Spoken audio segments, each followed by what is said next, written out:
Bienvenidas y bienvenidos a nuestro módulo número 3. En este módulo abordaremos las principales pruebas clínicas utilizadas para evaluar el funcionamiento del sistema vestibular, el equilibrio y la coordinación ocular. El objetivo será comprender no solo cómo realizar cada una de las pruebas, sino también cómo interpretar sus hallazgos y registrarlos clínicamente. Bueno, el objetivo de este módulo va a ser aplicar técnicas clínicas para la evaluación funcional del sistema vestibular. Nos enfocaremos en las pruebas oculomotoras, en las maniobras posicionales, en las pruebas vestíbuloespinales, cerebelosas, además del correcto registro clínico y la interpretación de los hallazgos. Es importante recordar que la evaluación vestibular no consiste solamente en hacer maniobras, sino en observar cuidadosamente la respuesta ocular, postural y también los síntomas que está refiriendo el paciente.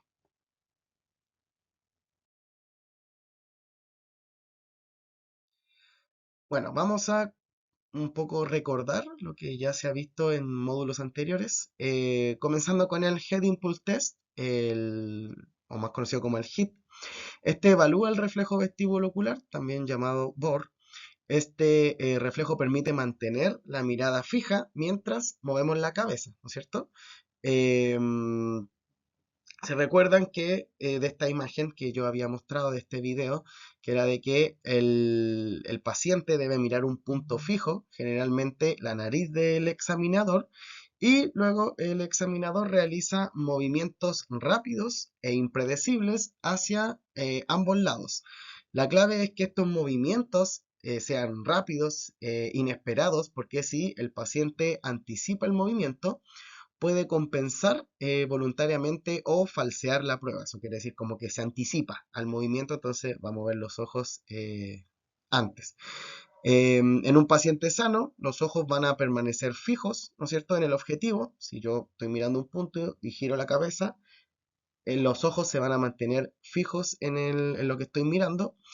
Sin embargo, cuando hay una hipofunción vestibular, los ojos se van a desplazar junto con la cabeza para posteriormente realizar lo que se conoce como una sacada correctiva, ¿no es cierto? Que era lo que habíamos visto en otro módulo. Esta sacada correctiva corresponde a un hit positivo, ¿sí? Y un hit positivo se orienta generalmente a una lesión vestibular periférica. Entonces, como lo muestra este video, ¿no es cierto? Está el examinador, mueve la cabeza y los ojos se mantienen en el punto fijo que está mirando.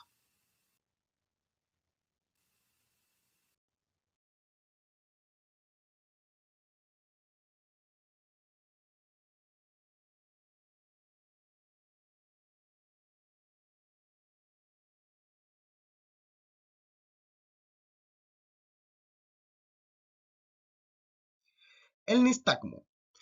Bueno, el nistagmo corresponde a un movimiento ocular involuntario, rítmico y repetitivo. Puede originarse por alteraciones vestibulares periféricas, así como centrales o cerebelosas. El nistagmo tiene dos fases, ¿no es cierto?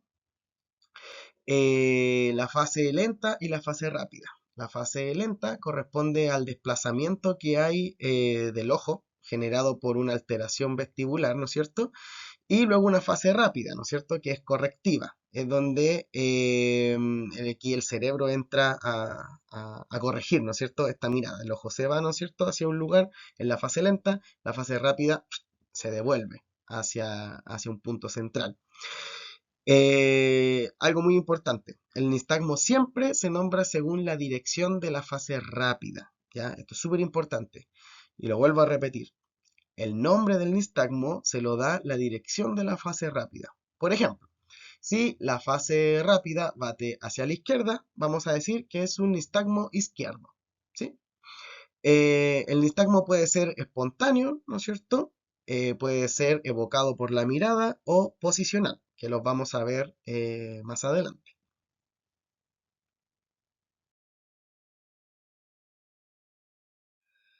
Bueno, el nistagmo espontáneo.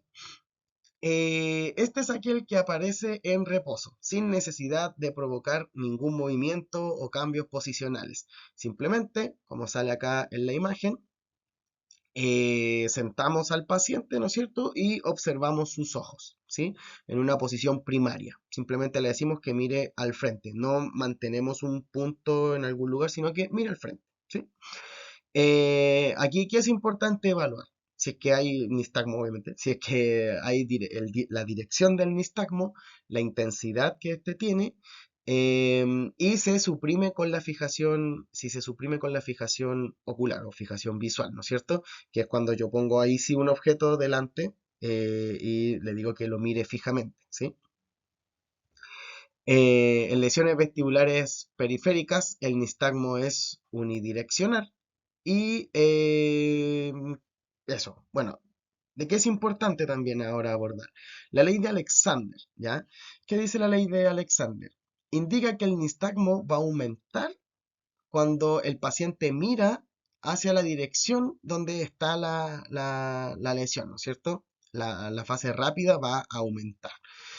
Entonces, por ejemplo, si hay un nistagmo izquierdo, el nistagmo aumenta cuando se le pide mirar hacia la izquierda. Y el nistagmo va a disminuir si se guían los ojos hacia la derecha. ¿Ya? Eso dice la ley de Alexander. El nistagmo aumenta cuando el paciente mira hacia la dirección de la fase rápida. ¿Sí?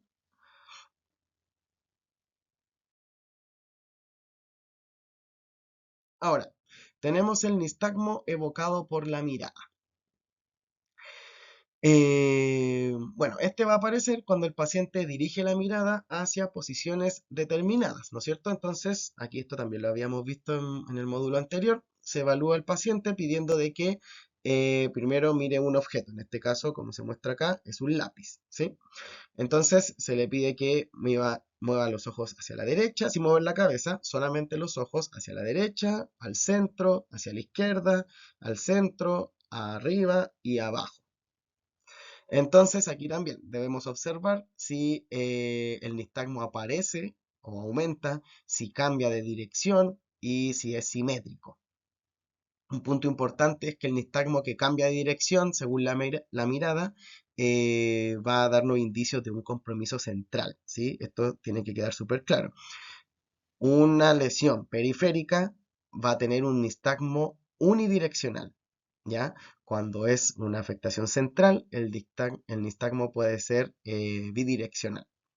Entonces, por ejemplo, si un nistagmo que bate hacia la derecha, al mirar a la derecha, y hacia la izquierda, cuando mira a la izquierda, es sospechoso de origen central, ¿ya? Entonces, volviendo repitiendo lo mismo, un nistagmo de origen periférico va a ser unidireccional. Eso quiere decir que cuando miro a la izquierda, bate a la izquierda. Si mira hacia la derecha, no va a batir hacia la derecha, va a seguir hacia la izquierda, ¿sí? Y si lo tomamos por la ley de Alexander, va a batir mucho más lento, ¿sí? Va a disminuir la intensidad. En cambio, si es central, se puede dar de que mira a la derecha, nistagmo bate hacia la derecha, guiamos hacia la izquierda y el nistagmo cambia de dirección y bate hacia la izquierda.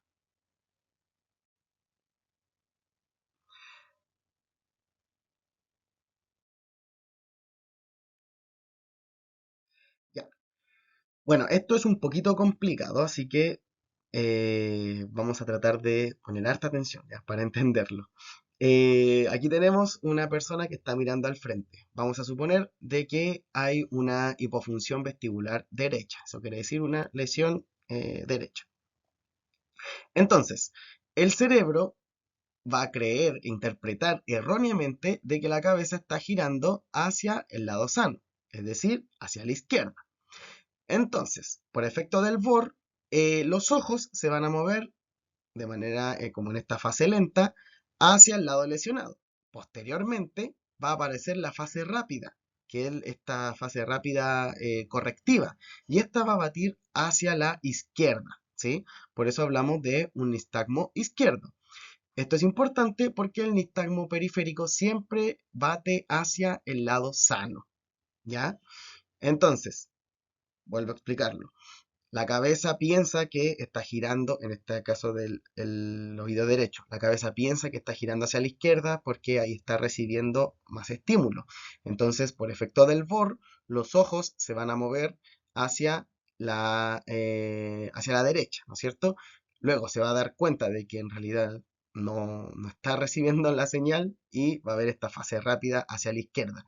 Y eh, va a ser esta corrección que va a hacer el cerebro, ¿sí? Entonces, importante, el nistagmo en este caso izquierdo va a ser opuesto al sitio de lesión, ¿sí? Eso es importante. El nistagmo, o sea, el nombre del nistagmo, hacia donde bate la fase rápida, el nombre del nistagmo siempre es opuesto al sitio de lesión. Bueno, aquí tenemos una tablita resumen, por decirlo así, sobre el nistagmo periférico, ¿ya? Va a tener una morfología siempre horizontal o torsional. Torsional es como que el ojo tenga una torsión, ¿no es cierto? Pero siempre horizontal. En cambio, si es central, va a haber un downbeating, un upbeating, ¿sí? Downbeating que va a batir hacia abajo, up hacia arriba. Cuando hay fijación, eso quiere decir que ponemos un elemento o le pedimos al usuario que mire un punto fijo, ya sea la muralla o un lápiz o mi nariz o qué sé yo. Cuando es periférico va a haber una supresión del nistagmo. Eso quiere decir que va a estar batiendo el nistagmo. Si él fija la mirada, el nistagmo va a ir disminuyendo. En una lesión central esto no va a ocurrir, no va a haber una supresión del nistagmo. La dirección, como ya lo dije anteriormente, en periférico siempre va a ser unidireccional y en central puede cambiar de dirección. En el periférico, la fase rápida es opuesta al sitio de lesión anatómico. Eso quiere decir que si decimos que hay un nistagmo izquierdo, significa de que el lado lesionado es el derecho, ¿sí? En cambio, en el central, la fase rápida puede ser cambiante, ¿sí? En cambio, en cuanto a la localización, ¿no es cierto? Esto también lo vimos en el otro módulo. Lo periférico se refiere al laberinto o al nervio vestibular, en cambio la localización del central tiene que ver con el tronco cerebral o el cerebelo. Bueno, ahora vamos a abordar el nistagmo posicional. El nistagmo posicional es aquel que es desencadenado por cambios en la posición, ¿no es cierto? Ya sea de la cabeza o del cuerpo. Se asocia principalmente a trastornos vestibulares periféricos, especialmente al vértigo postural paroxístico benigno o el VPPB. En este tipo de nistagmo debemos evaluar la dirección, la latencia, la durabilidad, la duración, perdón, la fatigabilidad y el comportamiento paroxístico. Bueno, paroxístico significa que el nistagmo aparece bruscamente, aumenta de intensidad y luego desaparece espontáneamente, ¿sí? Es de un tiempo. Cuando es periférico, ¿no es cierto? Va a durar un tiempo nomás el nistagmo cuando se produce este cambio de posición.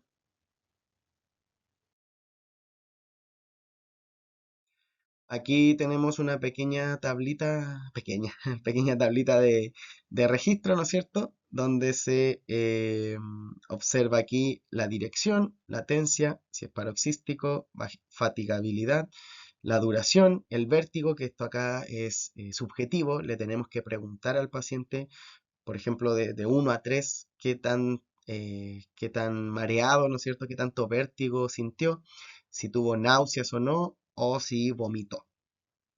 ¿Sí? Y la posición sale acá. Esto, la E sería erecto, A, S supino, de supino a derecha, de derecha a supino, de supino a izquierda, de izquierda a supino, de supino a erecto. Erecto igual se refiere a estar sentado, ¿no es cierto?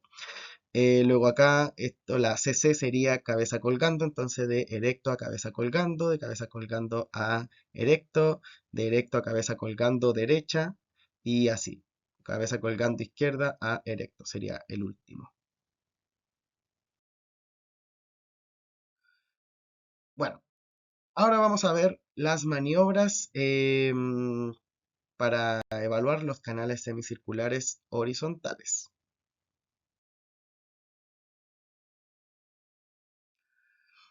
El primero es el Roll Test o McClure, ¿ya?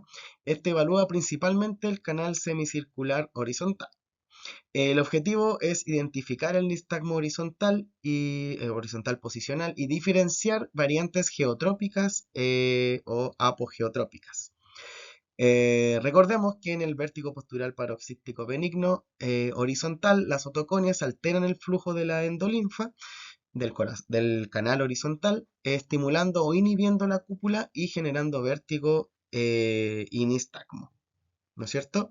Entonces, aquí tenemos estas otoconias en el canal semicircular horizontal.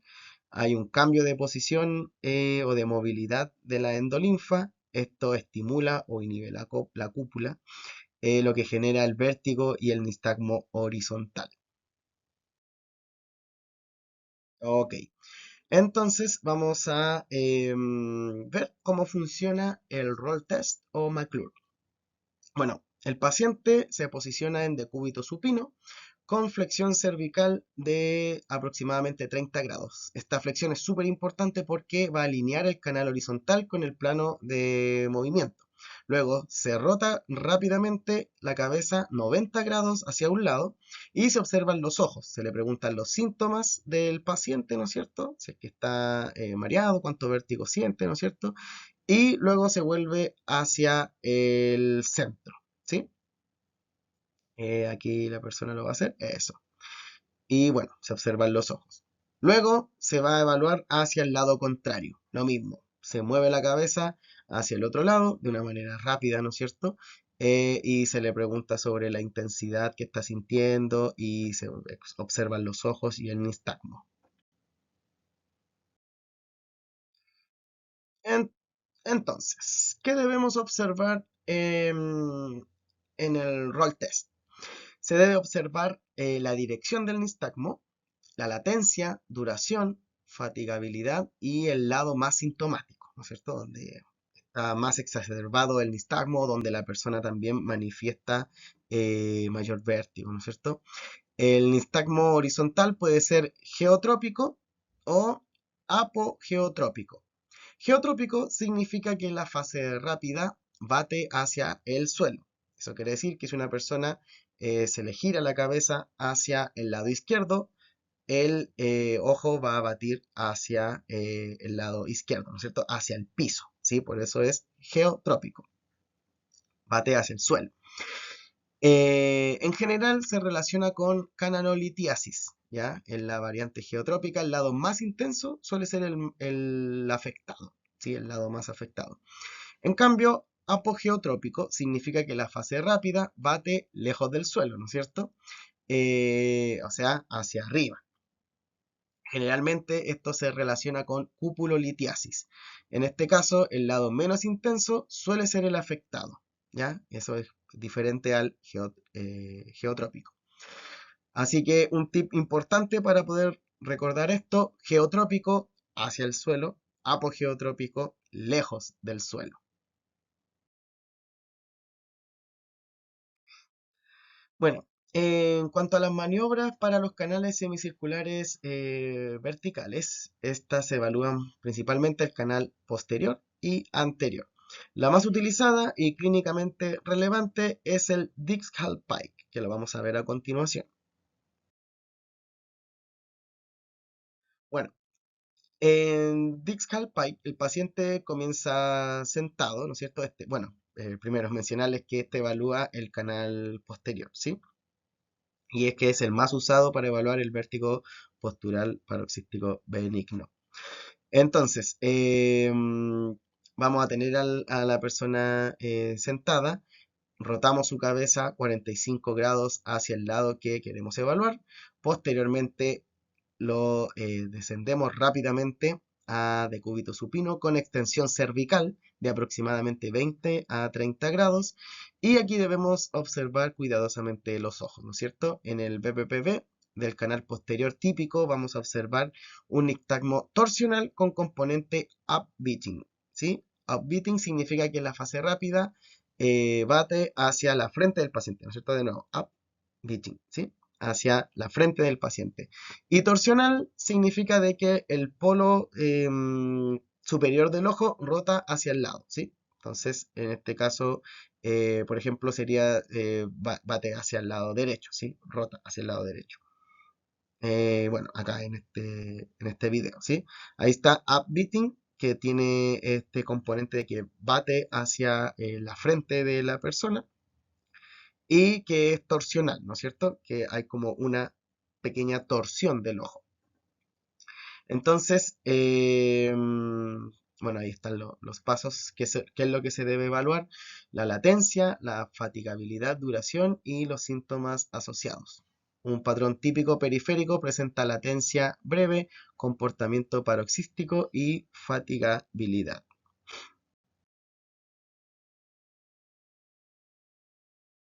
Bueno, acá lo tenemos, ¿sí? Lo que acabo de explicar. Va a estar la persona sentada, se gira la cabeza hacia el lado que queremos evaluar, se desciende y se deja la cabeza colgando, ¿no es cierto? Y vamos a observar el nistagmo por 30 segundos, ¿ya? Esto es súper importante. No porque el nistagmo no aparezca de manera instantánea, significa que no tiene nistagmo. Hay que esperar por lo menos 30 segundos porque puede que tenga un retraso, ¿no es cierto?, en aparecer.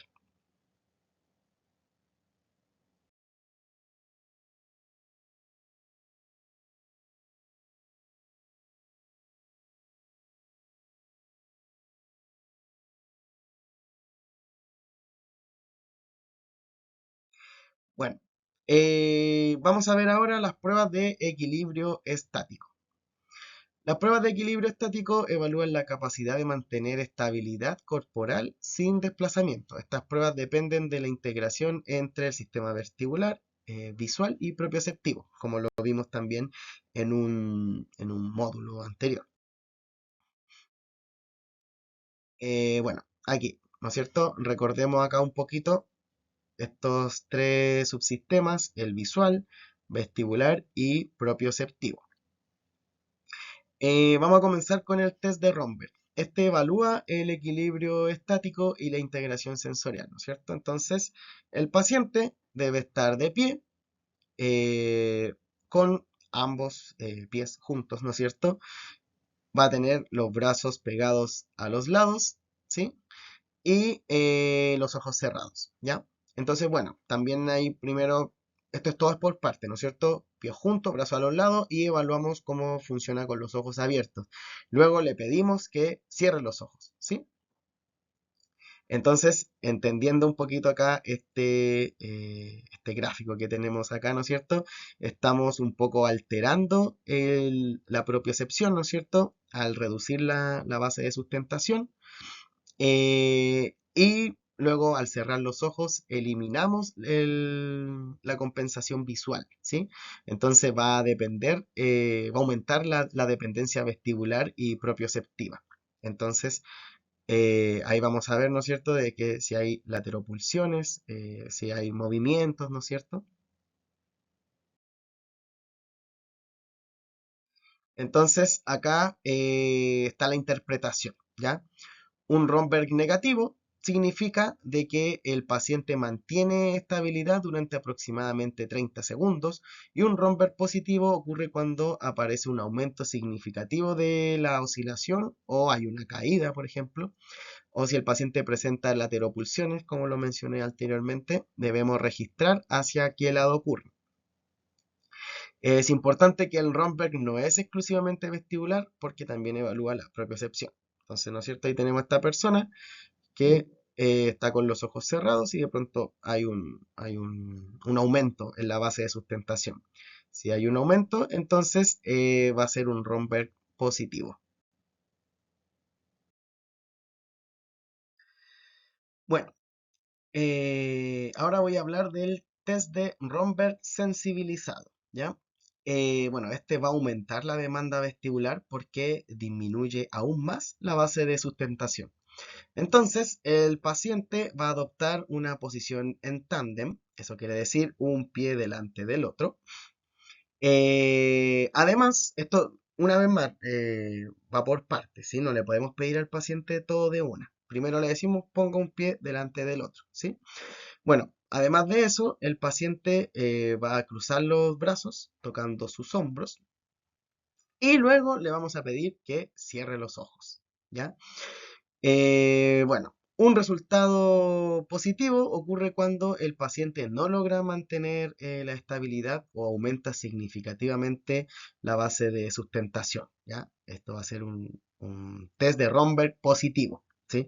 Y negativo es que mantiene la estabilidad sin aumentar la base de sustentación.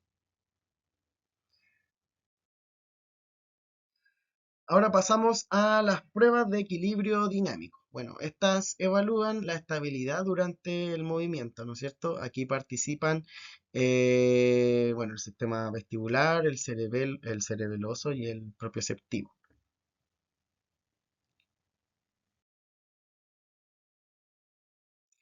Vamos a comenzar con la prueba de Unterberger o Fukuda, o Unterberger-Fukuda. Esta evalúa el control vestíbulo-espinal. El paciente debe marchar en el lugar con los ojos cerrados, ¿ya? Como se ve aquí. Y los brazos extendidos al frente durante 50 o a 100 pasos, ¿sí? Entonces debemos observar la rotación corporal, si hay o no desplazamiento lateral o si hay inestabilidad o una asimetría postural. Se considera anormal una rotación mayor a 30 grados o un desplazamiento superior a 1 metro, ¿sí? La desviación generalmente ocurre hacia el lado de la hipofunción. Entonces, aquí tenemos a nuestro paciente, ¿no es cierto? Con los ojos cerrados, los brazos extendidos, tratando de mantenerse en la posición, ¿sí? Si hay una desviación, por ejemplo, hacia el lado izquierdo, podríamos decir que hay una hipofunción del lado izquierdo. Bueno, es importante mencionar de que esta prueba tiene variabilidad, ¿no es cierto? Y no debe interpretarse de manera aislada, ¿sí? Igual esto sirve para todos. No se pueden interpretar las pruebas de manera aislada. Tienen que haber más pruebas, ¿sí? Entendiendo también de que hay elementos que intervienen en todas estas pruebas que tienen que ver con la fatiga, de pronto el nerviosismo también, etcétera.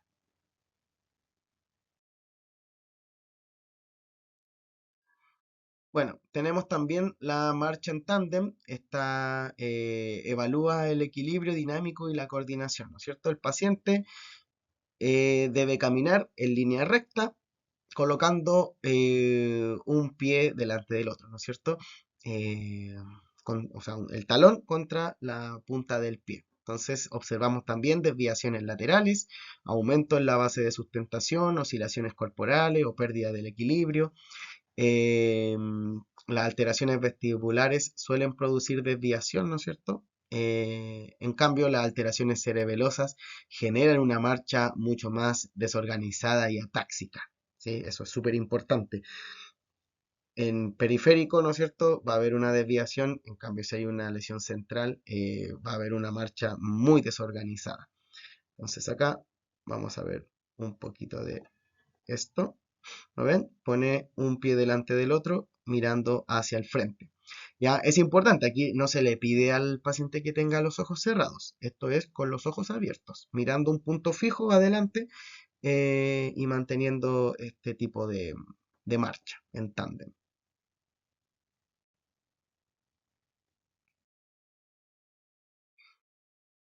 Bueno, pasamos a la prueba de Babinski-Weil. Esta evalúa la orientación espacial durante la marcha.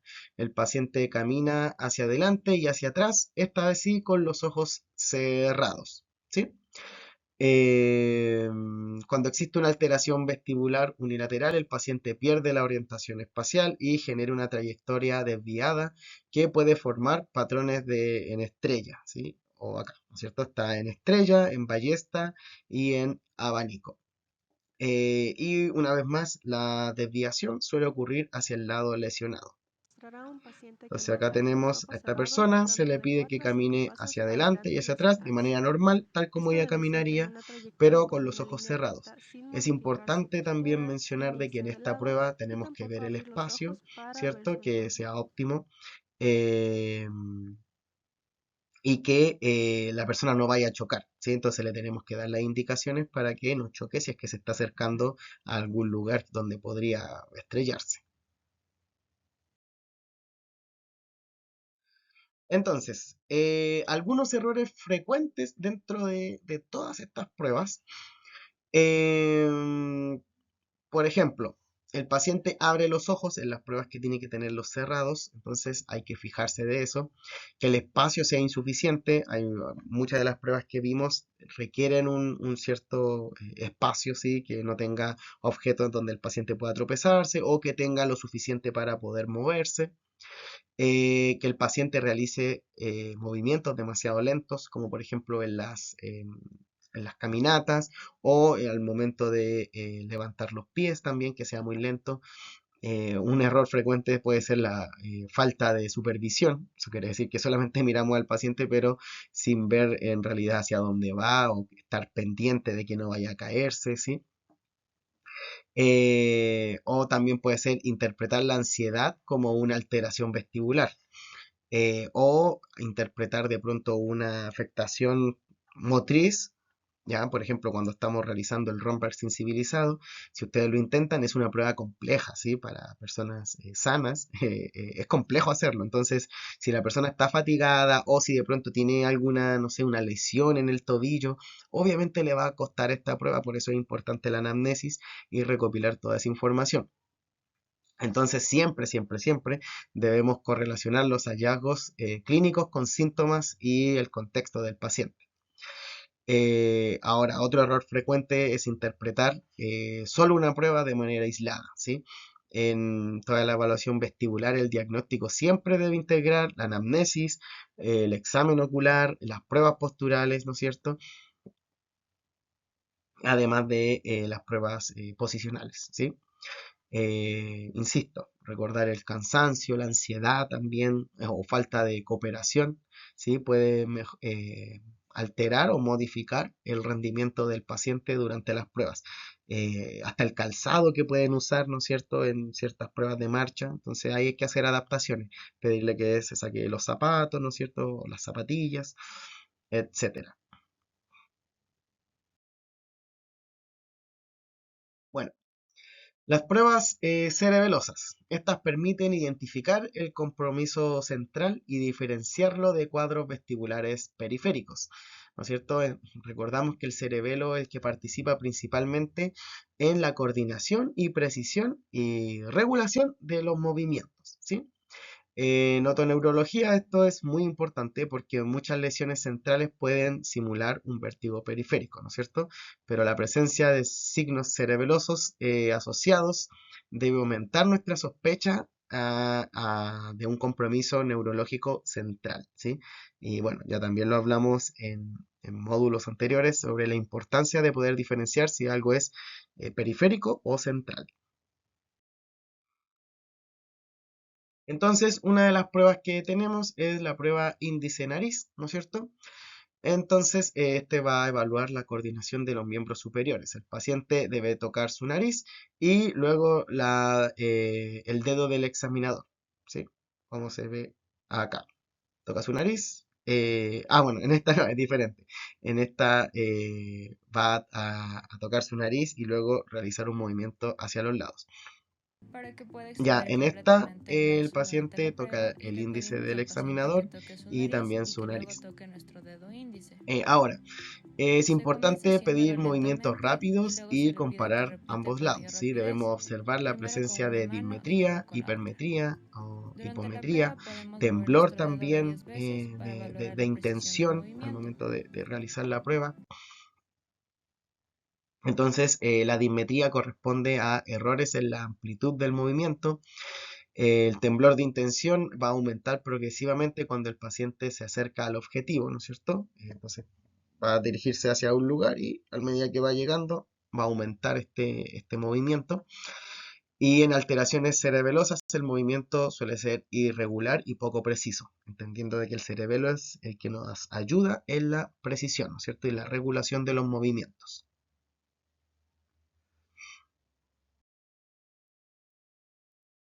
Otra prueba son las diadococinesias, ¿ya?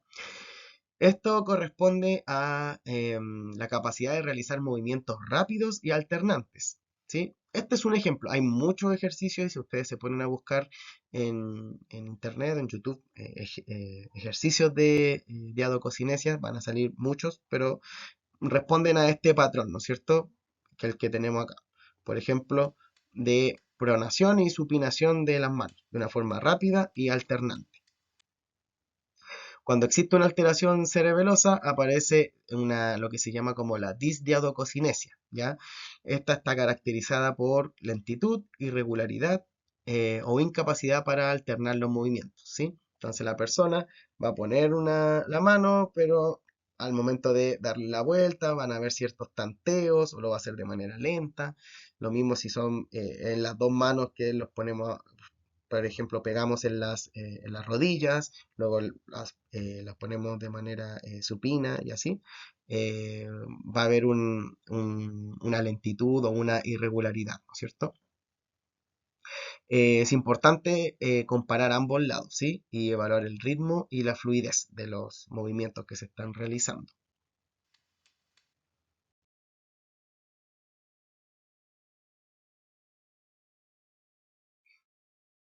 Ahora, importante, el registro clínico, ¿ya? Ya vimos las pruebas, ¿no es cierto? Sabemos cómo interpretarlas cuando es periférico, cuando es central, cuando es una lesión del oído derecho, izquierdo, ¿ya? Ahora el tema es cómo registrarlo. Esto es fundamental, ¿no es cierto?, en una evaluación vestibular, porque no basta con realizar las maniobras, sino que debemos documentarlo adecuadamente, ¿sí? Todos los hallazgos que vayamos encontrando. Entonces, debe ser claro, debe ser objetivo en lo que yo estoy viendo, lo que estoy observando, lo más preciso posible, ¿no es cierto? Esto va a facilitar el seguimiento clínico, va a facilitar también la comunicación interdisciplinaria, cuando otro profesional pueda leer este informe, pueda entender en realidad qué es lo que está pasando con este usuario, entonces va a orientar también al diagnóstico.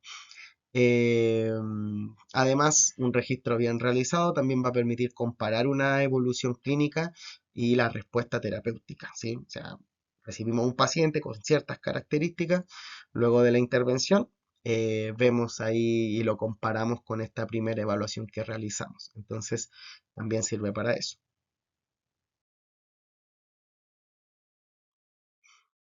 Bueno, el objetivo del registro clínico es documentar los hallazgos observados, facilitar el seguimiento, ¿no es cierto? Comunicar adecuadamente los resultados y siempre debemos registrar, en este caso, por ejemplo, del nistagmo, la latencia, la duración, la fatigabilidad, los síntomas asociados, lateralidad, interpretación clínica, ¿no es cierto?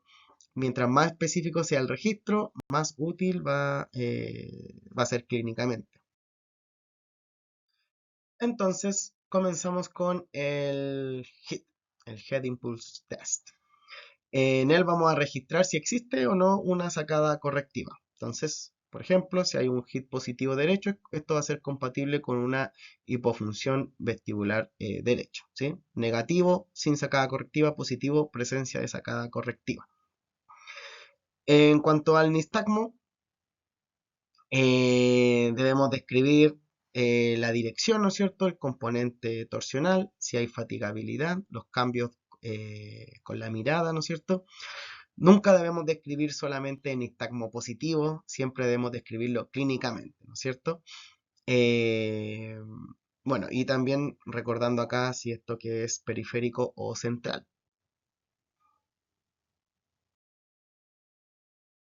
Bueno, entonces aquí vamos a ver algunos ejemplos de cómo registrar pruebas posicionales. Aquí tenemos McClure, ¿ya? De supino a derecha y de supino a izquierda,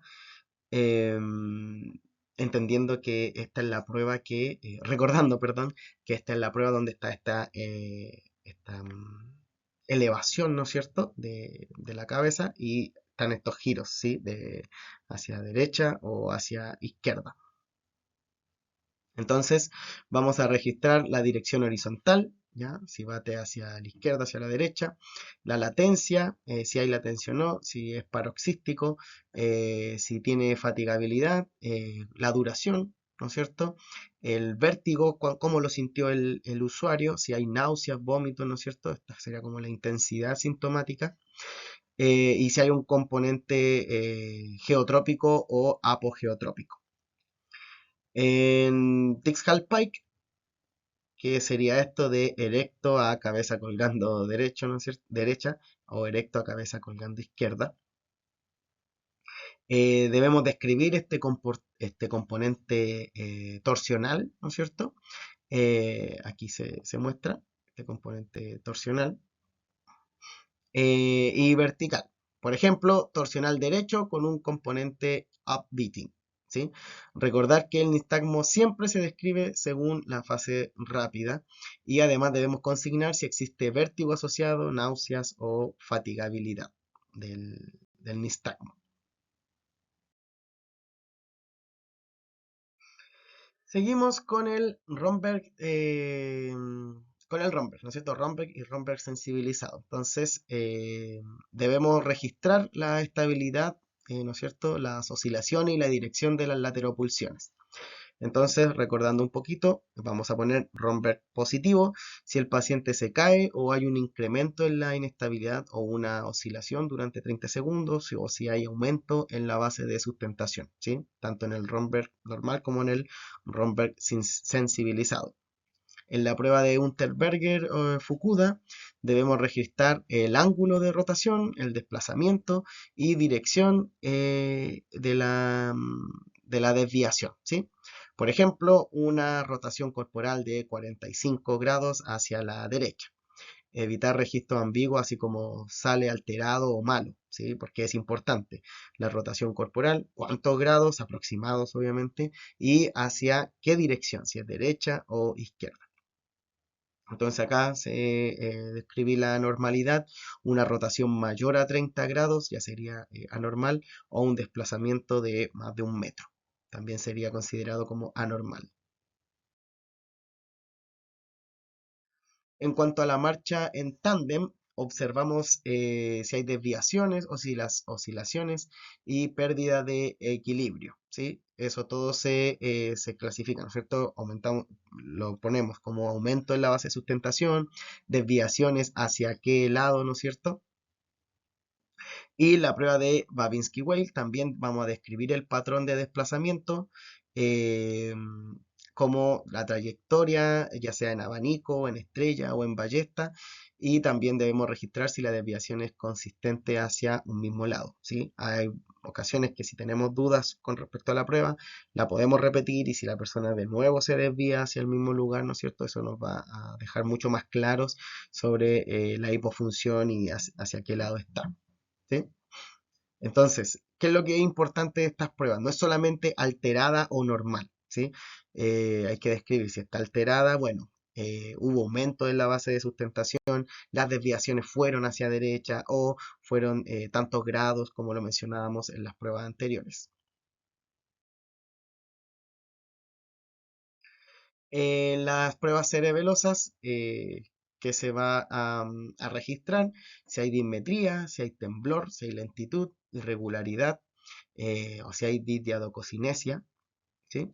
Esto es importante cuando sospechamos de un compromiso central, ¿no es cierto? Los hallazgos cerebelosos asociados a vértigo siempre requieren especial atención clínica, recordando las red flags, ¿no es cierto?, del módulo anterior. Entonces, tenemos acá algunos ejemplos de registro clínico, ¿ya? Por ejemplo, no se observa nistagmo espontáneo evocado, pruebas posicionales negativas, HIT bilateral negativo, pruebas vestíbulo-espinales sin alteraciones. Entonces, les doy algunos segundos para que puedan pensar de qué se trata esto. Y bueno, esta sí está fácil, ¿no es cierto? Esa sería una evaluación otoneurológica dentro de límites normales, ¿no es cierto? Está todo bien, ¿sí? No hay nistagmo en las pruebas posicionales negativas. Recordando, negativo es que no hubo ninguna alteración en cuanto a la base de sustentación, aumento en la base de sustentación ni nada de eso. Eh, Así que no habría ninguna alteración. Vamos a ver el otro. Dice, paciente presenta nistagmo torsional derecho con componente upbeating durante distal pie derecho, asociado a vértigo intenso y fatigabilidad. HIT sin alteraciones. Entonces, algunos segunditos, ¿qué podrá hacer esto? Y bueno, esto sería compatible con un vértigo postural paroxístico benigno del canal posterior derecho. ¿Sí? ¿Por qué? Porque bueno, el HIT, ¿no es cierto?, va a evaluar el reflejo vestibulocular. No hay alteraciones porque no hay un cambio de la posición, ¿no es cierto?, de los canales semicirculares. Entonces tiene sentido. En la prueba del Dix-Hall Pike va a haber un upbeating derecho. Eso quiere decir que el ojo va a tener una cierta movimiento, ¿no es cierto?, que va a ir hacia la frente, por decirlo así, del usuario, ¿no es cierto? Y va a ser intenso, ¿sí? Recordad, siempre en el vértigo postural paroxístico benigno va a ser intenso, pero luego se va a ir disminuyendo, ¿no es cierto? Y tiene fatigabilidad. Eso quiere decir que a medida que se va haciendo la prueba, se va a fatigar y ya no va a aparecer más este nistagmo. Otro ejemplo, tenemos roll test positivo bilateral. Se evidencia nistagmo horizontal geotrópico de mayor intensidad al girar cabeza hacia derecha asociado a vértigo intenso. Entonces, damos unos segunditos y esto corresponde a sugerente a un vértigo postural paroxístico benigno del canal horizontal derecho con una variante geotrópica. ¿Sí? Eh, Entonces, ¿no es cierto? Giramos la cabeza hacia la derecha, hay mayor intensidad. Me dice que es geotrópico, eso quiere decir que apunta hacia el suelo, ¿sí? Entonces eso da a una evaluación de un vértigo postural paroxístico benigno del canal horizontal derecho.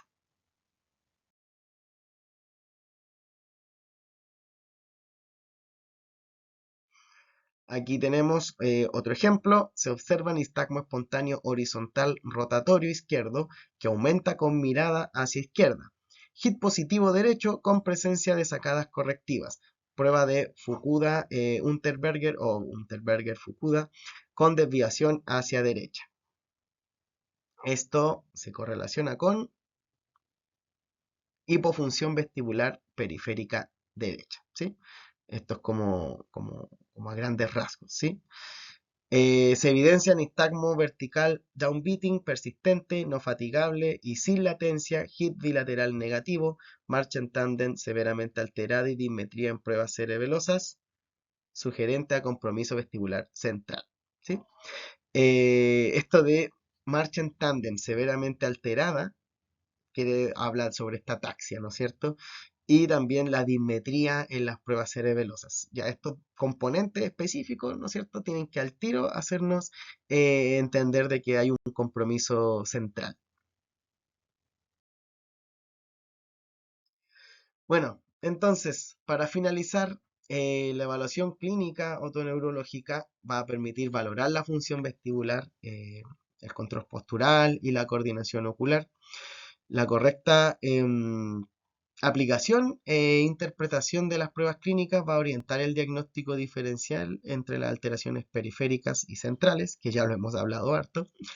Además, el registro clínico sistemático y los reportes adecuados son fundamentales para poder comunicar los hallazgos y realizar el seguimiento clínico. Finalmente, debemos recordar que ninguna prueba debe interpretarse de manera aislada, y eso es súper, súper, súper importante. No porque le hice la prueba por ejemplo, del Romberg y se fue hacia la derecha, digo ya, listo. Hipofunción derecha, nada más, esto es un vértigo postural paroxístico benigno y me quedo con eso, no. ¿Sí? Necesitamos de todas las demás pruebas, ¿sí? Nunca se evalúa de manera aislada. Entonces, siempre debemos integrar la historia clínica, ¿no es cierto? La anamnesis, los síntomas que refiere el paciente y los hallazgos en los demás exámenes físicos. Entonces, la observación clínica sigue siendo una de las herramientas más valiosas dentro de la evaluación vestibular, ¿no es cierto? Que aquí es donde entramos nosotros, ¿no es cierto? Con esta evaluación clínica. Eh, Eso, principalmente. Recordar también un poco lo de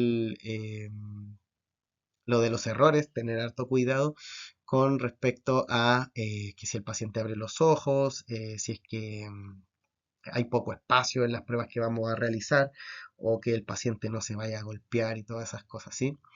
Eh, Eso principalmente. Así que muchas gracias por su atención. Espero les haya servido este módulo. Y bueno, en los siguientes módulos va a estar una colega abordando otros temas mucho más específicos sobre ya otro tipo de pruebas y el uso de tecnología en la evaluación vestibular.